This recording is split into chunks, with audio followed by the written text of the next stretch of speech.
Trae Young, objectively speaking, one of the most skilled and productive players in the history of the NBA. And he hasn't even been in the league for that long. He's putting up numbers that only the greatest NBA players of all time have put up. We're talking all NBA players, former league MVPs, NBA Hall of Famers. But for some reason, Trae can't even make it to an all-star game. Drake has a lyric that reads, "Opinions over statistics, of course." And that's exactly what it feels like with Trae Young. Journalistic agendas that have led to Trae Young being the most hated player in NBA history.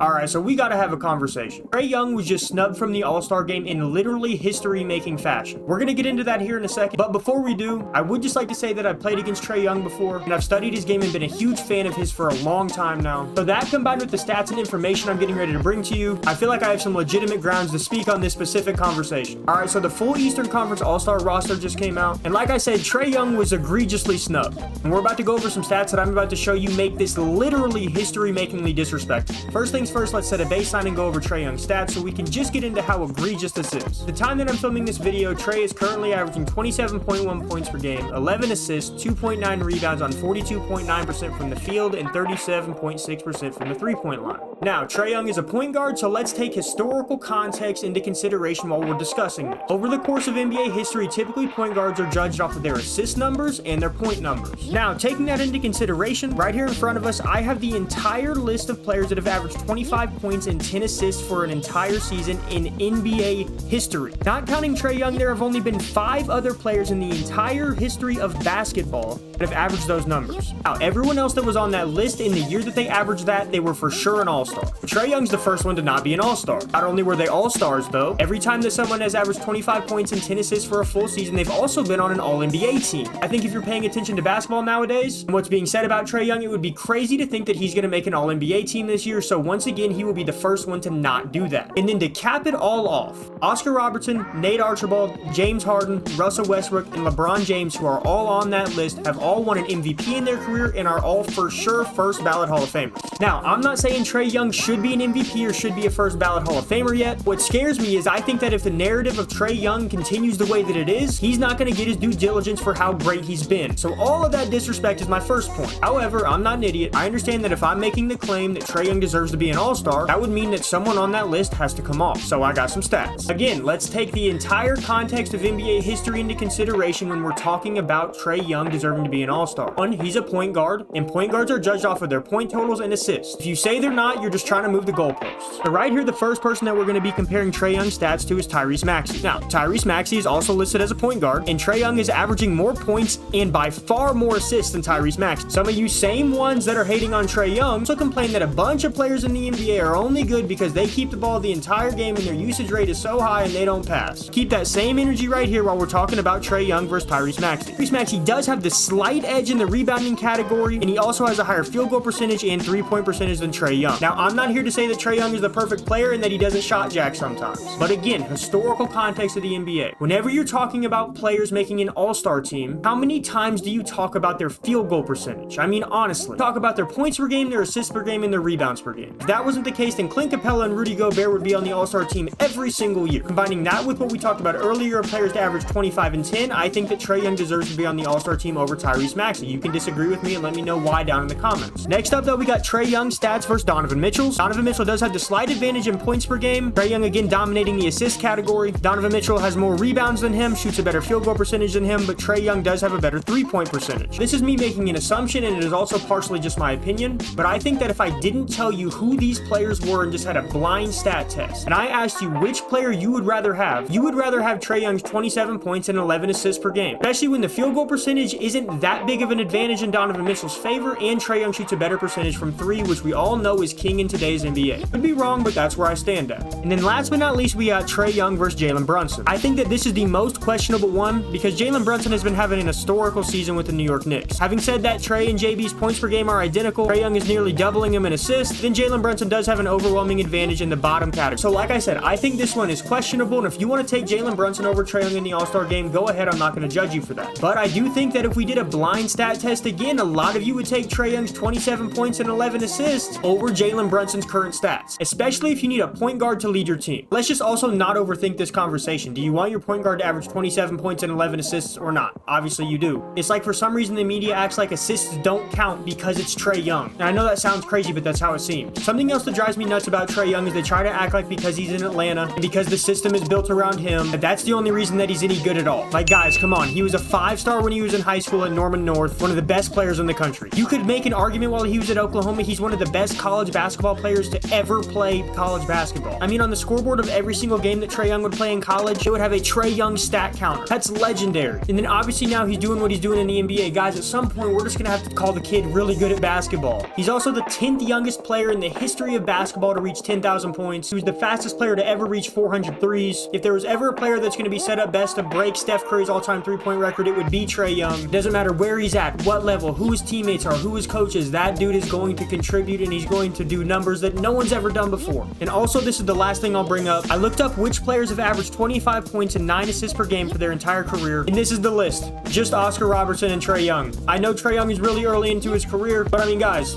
come on. What are we talking about? He's one of the best players in the league. If he does end up eventually getting traded, it would not shock me at all if he was the starting point guard on a championship team in the NBA while putting up insane numbers still. I'm just saying, stop the Trae Young hate.